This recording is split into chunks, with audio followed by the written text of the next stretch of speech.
Olá, meu nome é Paulo Cogos e eu quero falar um pouco sobre ética das criptomoedas. Recebi uma carta quando ela eu abri, vi que veio de longe, de Araguari. Um convite de festa que era pra nós ir, meus parceiros era pra seguir. Pra cantar o desafio e se a prevenir, que vinha os violeiros bem longe dali, ligeiro nos versos que nem lambaré. Tinha um carreiro pardinho. Vamos falar de criptomoedas. Ontem eu fui à Liberticon e eu fiquei bem impressionado com o fato de que havia muitas discussões sobre criptomoedas, havia salas de discussões de criptomoedas, e as criptomoedas estão sim se desenvolvendo, tanto tecnologicamente quanto na sua difusão pela sociedade, o que é muito importante para que ela tenha liquidez, o que é um dos fatores de qualidade da moeda, economicamente falando. E apesar de ter as minhas discordâncias com as criptomoedas que não sejam lastreadas em commodity, elas têm um enorme valor no desmantelamento do poder do Estado. É por isso que eu gostaria de discutir a ética das criptomoedas. Muitos acusam as criptomoedas de favorecerem o crime organizado, porque fica difícil rastrear de onde elas vieram, muitos podem usar como meio de lavagem de dinheiro para financiar atividades criminosas. Mas pense o seguinte: qual é o tipo de moeda mais amplamente usado para atividades criminosas? Aliás, as piores atividades criminosas possíveis. É a moeda fiduciária. Nenhuma moeda é mais utilizada para cometer crimes do que a moeda fiduciária. E são os crimes do Estado. Ron Paul já dizia: não é coincidência que o advento do Banco Central moderno, como nós o conhecemos, veio junto com as guerras mundiais. As piores atrocidades do Estado acompanham a difusão da moeda fiduciária, cada vez mais falsa, com um curso cada vez mais forçado, com todos os meios de concorrer com ela, como as commodities metálicas, cada vez mais tolhidos. Então, se esse argumento fosse válido para tolher a liberdade monetária da humanidade, a primeira moeda que deveria desaparecer é a moeda fiduciária. Os bitcoins, coitadinhos, pelo contrário, eles são muito, assim como as armas de fogo, os bitcoins são muito mais utilizados para se proteger do crime do que para cometer crimes. Armas de fogo são muito mais usadas para se defender de bandido do que para matar inocentes. E o Bitcoin é usado para sonegar. E sonegando nós nos protegemos contra os crimes do governo. Isso é muito importante. Então, não deve haver nenhum tipo de regulação do mercado de criptomoedas, de forma nenhuma. Aliás, eu quero aproveitar esse vídeo para fazer uma pergunta para o Fábio Osterman e eu o desafio a responder. Eu vi que ele declarou seus próprios bitcoins, ainda que não sejam muitos. Não sei por que diabo alguém faria isso. Afinal, a grande vantagem da criptomoeda é a privacidade financeira. Mas eu quero saber, Fábio Osterman, você é contra ou a favor que o governo regule o mercado de criptomoedas? Porque se você for a favor, você é um inimigo do algoritmo. Você não poderia dizer que você defende todos os meios de desmantelar o Estado, incluindo os meios políticos. E se você é contra o governo regular o mercado de criptomoedas, então você é praticamente um brutalista. Porque as criptomoedas são a melhor forma de sonegação já desenvolvidas na história da humanidade. Infelizmente, eu não entendo da parte técnica, os algoritmos, protocolo, os Scrubbles. Meu negócio é fazer miçanga. Eu sou de humanas. Mas, do ponto de vista ético, as criptomoedas são uma forma de combate ao crime. Elas são uma legítima defesa da sociedade contra a sanha dos governos em tolher a nossa privacidade financeira. Agora, muitos, aqui no meio libertário, no meio anarcocapitalista, o pessoal é escolado, eu estou ensinando o Pai Nosso pro padre, mas muitas pessoas mainstream que ouviram falar de Bitcoin no Jornal Nacional acham que, não, mas espera aí, será que as criptomoedas são perigosas? Será que é coisa de hackers criminosos? Será que realmente o governo precisa regular o mercado? Então eu vou dedicar uma parte desse vídeo para responder vocês. Vocês vão ver pessoas como o Warren Buffett dizendo que as criptomoedas são venenosas, que elas terão um final infeliz, que elas vão colapsar, que tudo isso não passa de fraude, que tudo isso não passa de bolha. Vejam primeiro o ponto de vista econômico. As piores bolhas da história da humanidade, desde a crise das tulipas na Holanda, até a bolha Nasdaq, até a crise das hipotecas em 2008, a crise aqui no Brasil em 2016, lá com a Dilma. Todas elas foram causadas pela expansão monetária, que só foi possível porque a moeda do governo é papel com tinta, sem nenhum lastro em poupança real. Isso é fraude. 2. Vocês não veem que o sistema, o establishment, está tremendo de medo diante das criptomoedas? Eles estão fazendo xixi nas calças. E toda vez que o governo vem com esse tipo de argumento, não, o governo tem que proteger a população, o governo tem que impedir que os criminosos usem as criptomoedas. Vocês têm que ver que nada ameaça mais a pior organização criminosa de todos os tempos, que é esse sistema de aliança, esse binômio entre grandes banqueiros e governos, que é a pior coisa que já existiu. Nada ameaça mais isso do que as criptomoedas. Criptomoedas são santas, glória a Deus. Então, como dizia o Edward Abbey, você deve analisar a escuridão como ela realmente é, sem jogar luz nela. É assim que você analisa a escuridão, ele dizia. Então, não analisem a relação entre governos e criptomoedas achando que os governos estão aqui para nos proteger, jogando luz nas trevas que são o governo, de forma a fazer com que o governo pareça alguma coisa boa. Os governos existem para nos controlar, para nos tolher, para nos transformar em recursos. As criptomoedas nos libertam. Então, analise os argumentos do governo, dos banksters, dos globalistas, sabendo o que eles realmente são. Trevas nessa luta da humanidade pela prosperidade e pela liberdade. É assim que você analisa. Então, você acha, Cogos, que as criptomoedas vão nos levar à liberdade? Não. Eu acho que elas são uma excelente ferramenta. Mas elas não são suficientes. É possível aprender alguma coisa nesse sentido com Júlio César. Júlio César pode ter sido um canalha, mas sem dúvida ele era um brilhante estrategista. E ele disse: quando você quebrar a lei, use isso para tomar o poder, ou no nosso caso, destruir o poder. Retomar as autoridades naturais. Do contrário, preste atenção na lei. Então, se nós vamos usar as criptomoedas para sonegar e para minar os monopólios dos bancos centrais, vamos usar isso em nosso proveito de forma a realmente desmantelar o poder do Estado? Ou seja, as criptomoedas são um recurso tático acessório. Nós temos que continuar lutando contra o Estado de outras maneiras. Homeschooling, revolução armada e com as criptomoedas, obviamente. Agora, eu quero saber por que diabo alguém declara Bitcoin.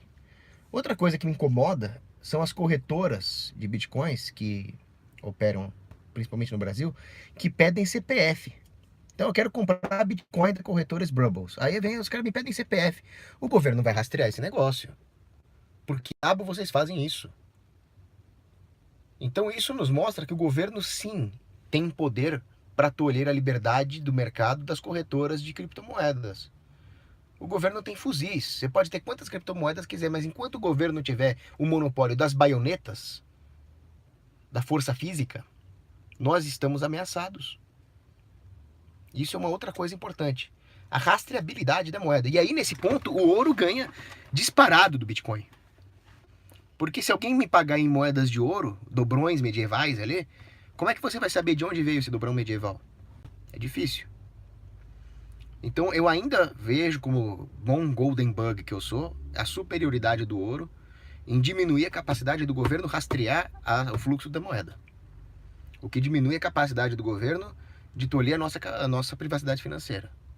Então ontem lá no LibertyCon eu estava conversando com um libertário muito bom, chamado Avelino. Abraço pro Avelino.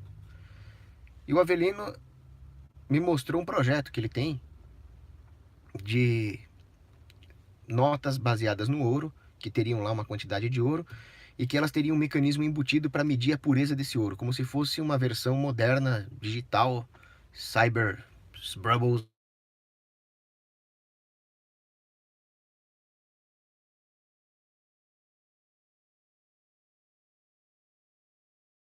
Um pouco, mas eu vi aí uma grande saída para a humanidade. A capacidade de unir o poder do ouro natural com a tecnologia de blockchains e a tecnologia de criptomoedas para nos libertar. De forma que fosse quase impossível rastrear de onde vem esse ouro e fosse quase impossível para o governo regular esse mercado. Claro que a força física continua na mão do governo e nós nunca podemos abdicar disso. Mas com isso, nós poderíamos ter moeda sólida, lastreada em commodity, e que fosse ao mesmo tempo fácil de transferir entre compradores e vendedores, e que minasse o poder do governo. Está na Bíblia que nos últimos tempos, durante o reino do anticristo, só poderá comprar e vender aquele que tiver a marca da besta. Então, desenvolver uns sistemas monetários concorrenciais que permitam quebrar esse tipo de monopólio é até uma questão religiosa, questão de cristianismo. E eu fico muito feliz quando eu vejo que os libertários estão trabalhando nesse sentido, de desenvolver novos mecanismos gerenciais, tecnológicos, informáticos, no campo das criptomoedas para minar esse maldito monopólio monetário do inferno que todos os governos tentam na sua sanha de dominação mundial. Eu tenho certeza que se Sargão da Arcádia pudesse ter um banco central, ele ia adorar a ideia. Ele que foi um dos primeiros teóricos do Estado Mundial, aquele psicopata. Eu tenho certeza que quando Ansel Rothschild disse não me importa quem diabo senta no trono da Inglaterra porque eu controlo os bancos, eu tenho certeza que ele tremeria de medo e que um calafrio correria a sua espinha se ele ouvisse falar em criptomoedas ou em qualquer tecnologia usada para essas finalidades. O grande problema que acontece na humanidade é jurídico, e é isso que eu comentei com o Avelino. Estava comentando com ele, depois de ouvir toda a explicação tecnológica, que quando o governo, que controla, infelizmente, os sistemas de justiça, deixa de julgar os bancos segundo a lei natural, verificando se o banco comete ou não fraude contra o correntista, ele se torna um aparelho do governo. Então, o aparelhamento político dos bancos se dá quando eles não mais estão sujeitos à lei natural, quando existe essa fusão entre banqueiros e justiça. Então, o banco passa a estar autorizado a cometer fraudes contra a população. Se nós tivéssemos um livre mercado de moedas, haveria concorrência entre as instâncias jurídicas, entre as instituições jurídicas, que julgam se há ou se não há fraude. E com isso, a humanidade finalmente desenvolveria um sistema de aferição moral que convergiria a uma lei natural que submeteria toda a humanidade, inclusive os bancos. E é disso que nós precisamos. Dai a César o que é de César e a Deus o que é de Deus. Significa que todos, inclusive César, devem estar sujeitos à lei natural. E aí, finalmente, nós desenvolveríamos uma sociedade onde, por mais ricas e poderosas que as instituições fossem, elas estariam sujeitas à mesma lei. E digo mais, num sistema de livre mercado monetário, dificilmente os bancos seriam organizações tão poderosas assim. Eles provavelmente teriam o mesmo poder que a pizzaria aqui da esquina. O que seria muito bom.